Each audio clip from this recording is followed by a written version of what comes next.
ലോകം മുഴുവൻ ഒരു ഇടത്തേക്ക് എത്തിച്ചേരുന്ന അല്ലെങ്കിൽ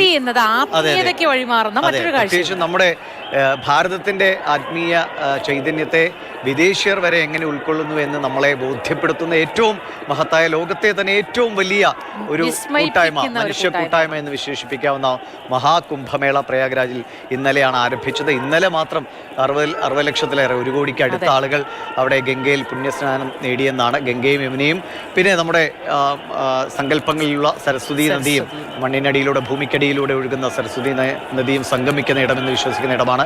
12 കിലോമീറ്റർ നീളത്തിലാണ് അവിടെ സ്നാനഘട്ടം ഒരുക്കിയിരിക്കുന്നത്.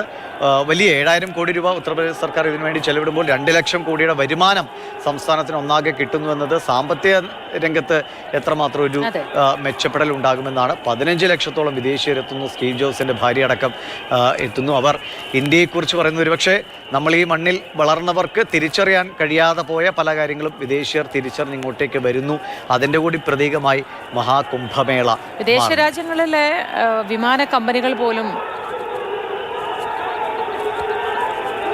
ലക്ഷ്യം വയ്ക്കുന്ന ഒന്നാണ് ഇത്. വിദേശ രാജ്യങ്ങളിലെ വിമാന കമ്പനികളൊക്കെ ഇങ്ങോട്ടേക്കുള്ള ഒരു യാത്ര, കാരണം അത്രയധികം പേര് ഇങ്ങോട്ടേക്ക് വരുന്നു എന്നതാണ്. വളരെയധികം ഇന്ത്യൻ സ്പിരിച്വാലിറ്റിയിൽ ആകർഷകരായ കുറേയേറെ മനുഷ്യർ വന്നെത്തുന്ന ഒരു സംഗമം കൂടിയാണ്. 45 ദിവസമാണ് മഹാകുംഭമേള നടക്കുന്നത്. 12 വർഷത്തിലൊരിക്കൽ നടക്കുന്ന കുംഭമേളയ്ക്കാണ് കേരളത്തിൽ നടക്കുക. ഒരുപാട് പേർ പോകാൻ കാത്തിരിക്കുന്നു. പക്ഷേ എളുപ്പമല്ല, അത്ര തിരക്കുള്ള സ്ഥലമാണ്. പക്ഷേ അതൊരു വല്ലാത്ത അനുഭൂതി എന്നാണ് അനുഭവിച്ചവർ പറയുന്നത്. അനുഭവിക്കാനിരിക്കുന്നവർ അതിനുള്ള ശ്രമങ്ങൾ തുടരട്ടെ.